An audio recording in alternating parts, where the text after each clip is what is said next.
예레미야서 1장 1절 우리 같이 찾겠습니다. 예레미야서 1장 1절 말씀.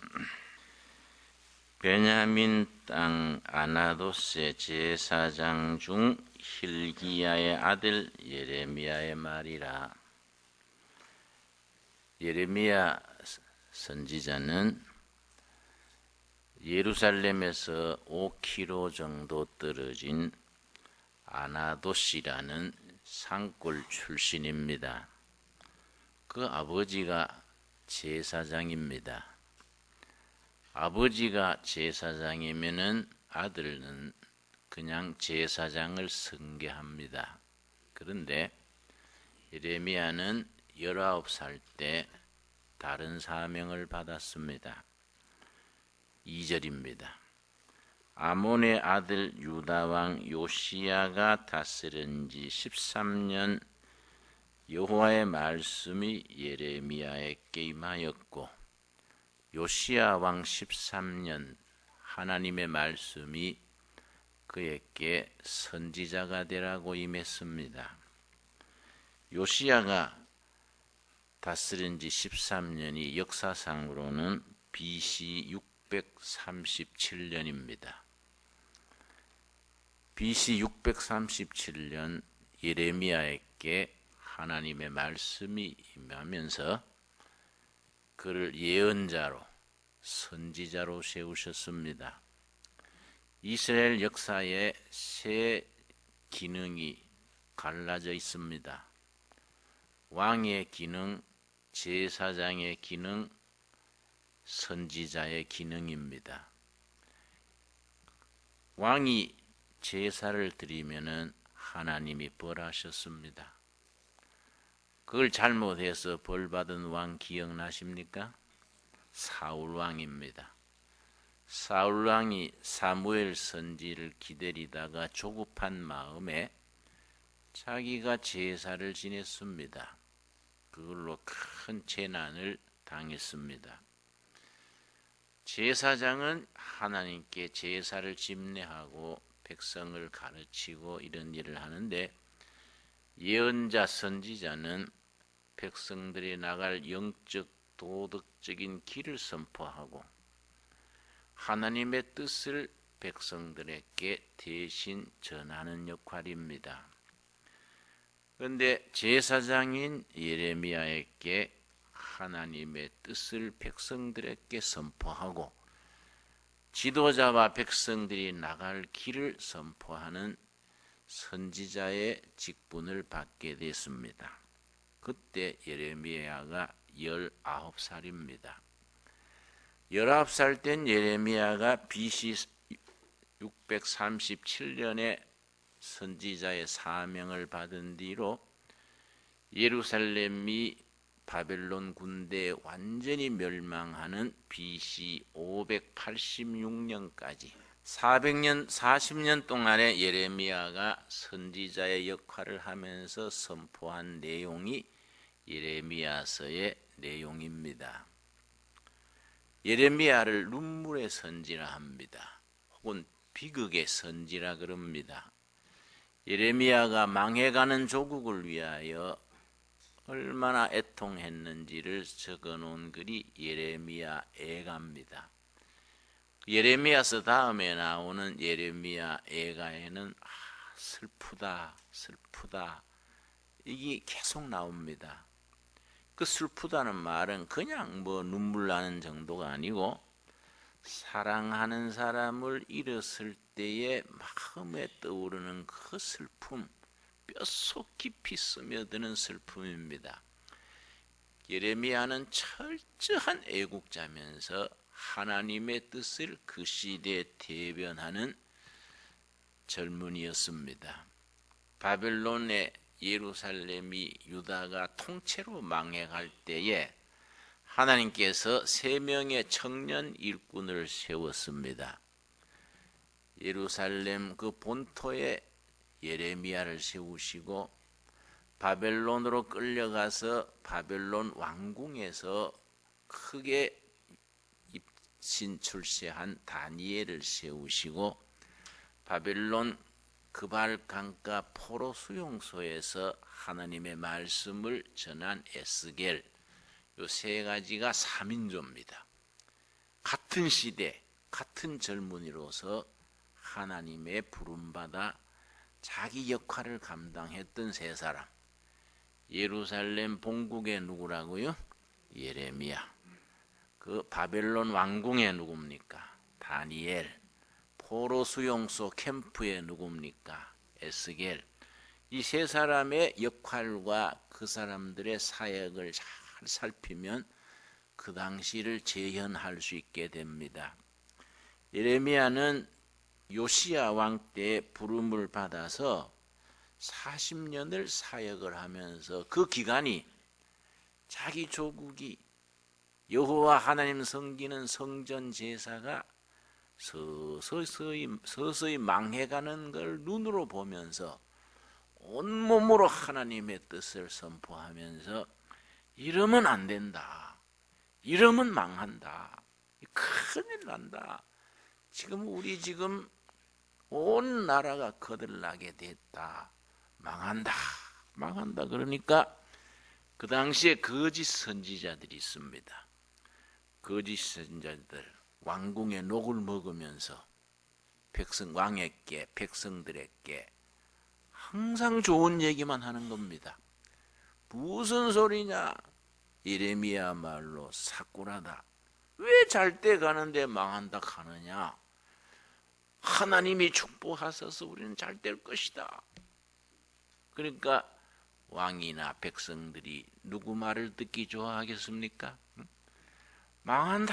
망한다는 예레미야 말은 거슬리는 겁니다. 축복받는다, 흥한다, 잘된다 하는 거짓 선지자들의 말이 달콤한 겁니다. 그래서 하나님의 말씀을 받들어서 바르게 선포하는 예레미야를 핍박을 하다가 안 되니까 왕궁 뒤뜰 감옥에다가 넣었습니다. 그 감옥이 보통 감옥이 아닙니다. 일반 감옥 같으면 견딜만 한데 물이 안 나오는 우물에다가 넣은 겁니다. 근데 물이 완전히 안 나오는 게 아니라 바닥에는 진들벌인데 물이 이제 끊어진 겁니다. 거기에다가 예레미야를 가둬 놓으니까 그 뻘게 허리까지 잠기는 거예요. 허리까지 잠기는 그 진들벌에 갇혀가지고 거기서 하루에 2번씩 위에서 던져주는 빵 한 조각 먹고 물 한 잔 마시고 서서 그냥 지내는 겁니다. 그렇게 있는 자리에서 하나님이 또 말씀하시는 겁니다. 33장 보겠습니다. 33장. 참 성경 읽어보면은 이런 부분에 고개를 갸우뚱하게 됩니다. 하나님이 사명을 주시고 일을 시킬 때는 언제고 그렇게 참 열악한 우물 감옥에서 어려운 처지에 하나님이 또 말씀을 주시는 겁니다. 우리 생각에는 하나님이 예레미야를 불러 쓰시려면은 최소한도 조건은 갖춰주고 쓰셔야 되는데 최악의 조건에 살게 하면서 내가 너와 같이 있겠다. 이런 부분이 우리가 이럴 때 고개를 갸우뚱하게 됩니다. 하나님이 같이 하시면은 뭐 좀 순탄해야지. 요즘 말로 먹고 살만하고 숨쉴만 해야지. 아주 열악한 자리에 처하게 놓고는 내가 너와 같이 한다. 도대체 어떻게 된 긴가? 고개를 갸우뚱하게 됩니다. 그 영적으로 깊어지면서 이런 거에 대한 영적 통찰력을 우리가 깨닫고 그렇구나.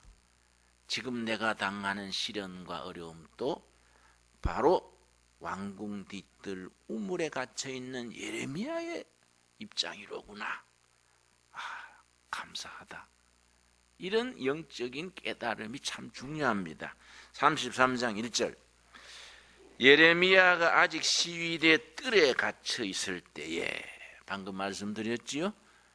그 뻘로 된 우물 속에 갇혀 있을 때에 여호와의 말씀이 그에게 두 번째로 임하니라 이르시되 이를 행하시는 여호와. 하나님이 가만 계시는 하나님이 아니다.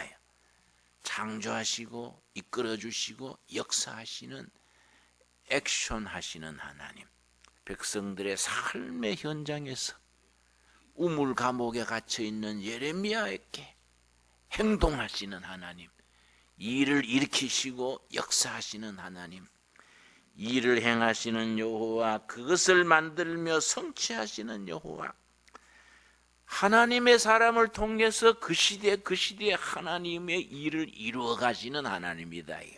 꼬이고 험한 일 당하고 힘드는 속에서 하나님의 일을 이루어 나간다. 그의 이름을 이루시는 여호와라 하는 이가 이와 같이 이르시도다. 3절이 핵심이지요. 3절 우리 같이 읽겠습니다. 너는 내게 부르짖으라. 내가 너에게 응답하겠고 너가 알지 못하는 크고 은밀한 일을 너에게 보이리라. 평소에 잘 먹고 잘 살고 몸이 불어가지고 체중을 어떻게 뺄까 이런 사람한테는 안 보이는 거예요. 시험당하고 고통당하고 참 죽게 하며 살기로 하나님한테 부르짖는 사람한테 보이는 거예요. 너는 내게 부르짖으라. 내가 너에게 응답하겠다. 뭘 응답하시느냐? 네 머리로, 네 신앙으로, 네 지식으로는 상상도 하지 못하는 크고 은밀한 것을 너에게 보여주고 너를 통해서 이루고 그걸로 세상을 이끌어가게 하겠다. 멋있는 말씀이지요. 그러니까 순탄하고 잘 나가고 이런 사람들이 영적으로는 깜깜해지기 쉬운 겁니다.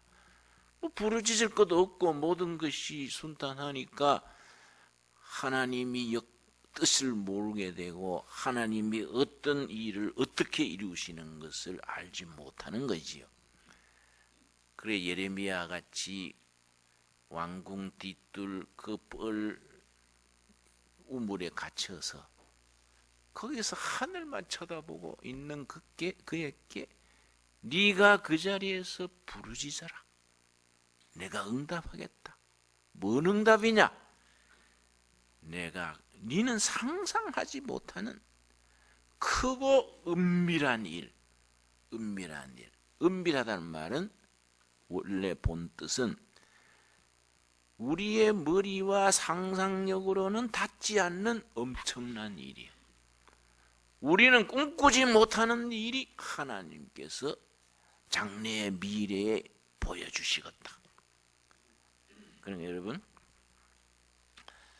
신학책 중에 무슨 책이 있냐면은 하나님을 제한하지 말라 이런 제목의 책이 있습니다.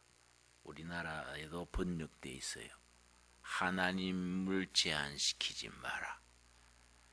하나님이 엄청난 하나님이 큰 일을 이루시는데 우리는 생각이 좁고 뜻이 좁고 상상력이 좁으니까 그걸 짐작을 못하는 거예요. 기껏해야 우리 생각으로 움직이니 그게 닿느냐 이게. 네가 생각지도 못하는 크고 은밀한 일을 내가 너에게 보여줄 것이다. 너를 통해 이루게 할 것이다. 우리에게 주시는 말씀으로 받을 수 있기를 바랍니다. 그러면 우리가 할 일은 뭡니까? 부르짖어라 해요. 부르짖어라. 너는 열심히 부르짖어라. 그러면 내가 네게 보여주겠다.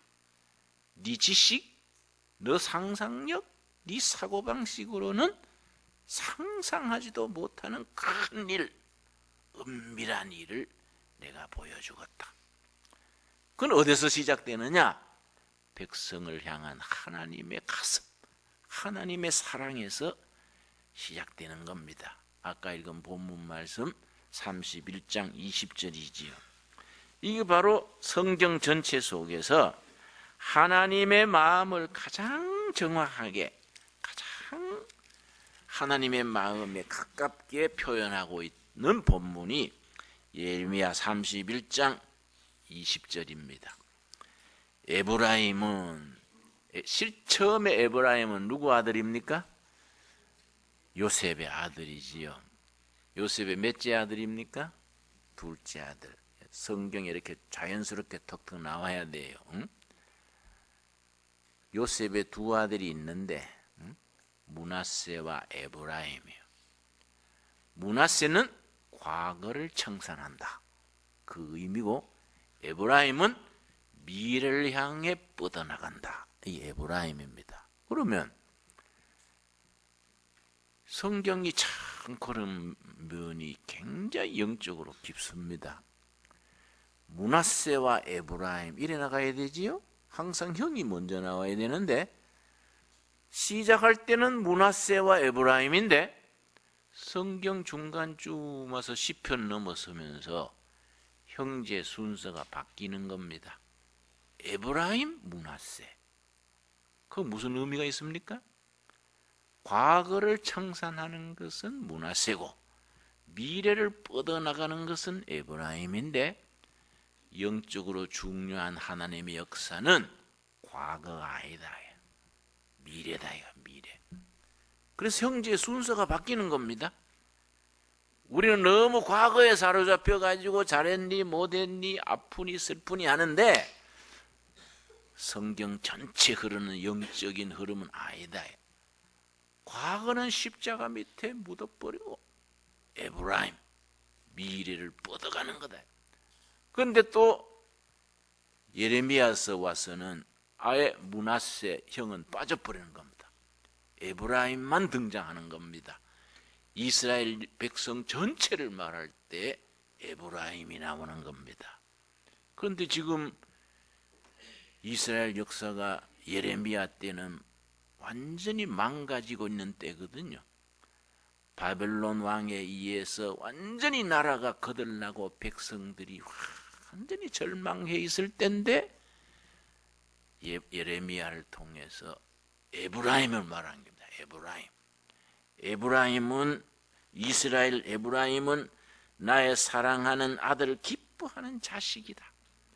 내 사랑하는 자식, 기뻐하는 자식, 이스라엘 말하는 겁니다. 내가 그를 책망하여 말할 때마다 깊이 생각하노라.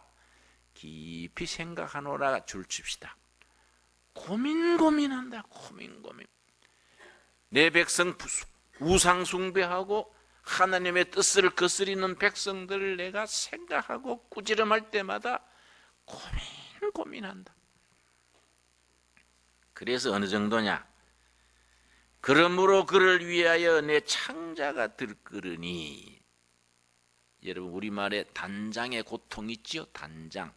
끈을 단 창자할 때 창자가 끊어지는 고통. 사람의 통증 중에 창자가 꼬이는 게 제일 아프다 그럽니다.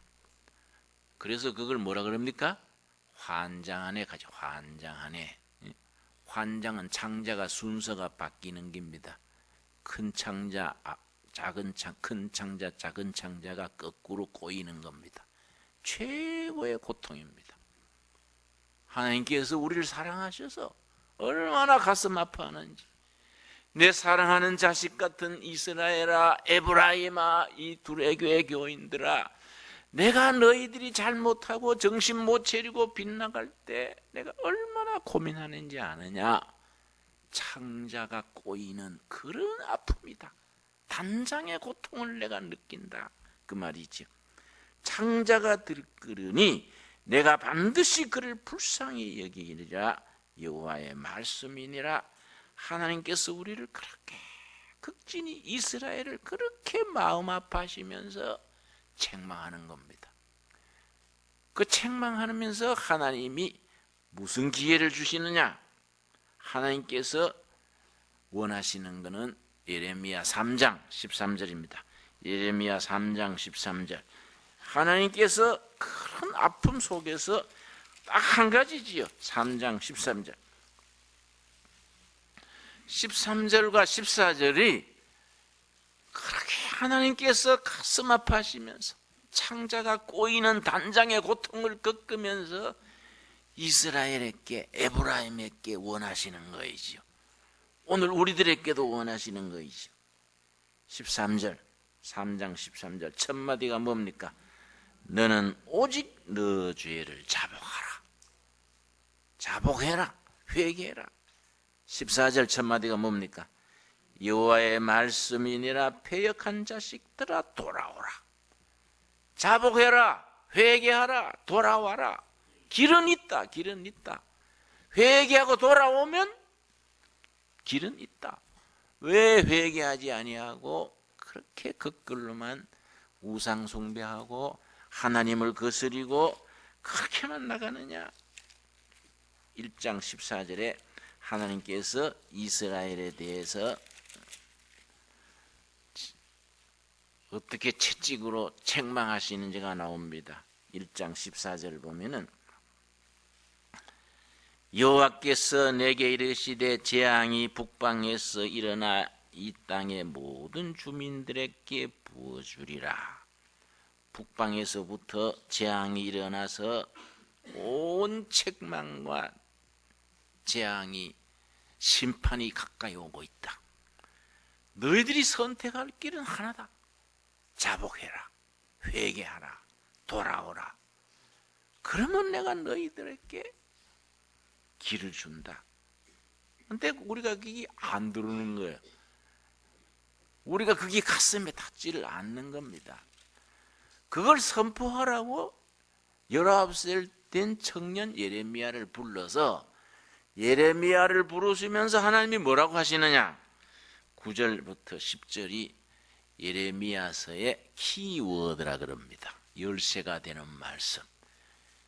예레미야에게 주시는 말씀이면서 오늘 우리들에게 주시는 말씀이지요. 10절 여호와께서 그의 손을 내밀어 내 입에 대시며 여호와께서 내게 이르시되 보라 내가 내 말을 너 입에 두었노라.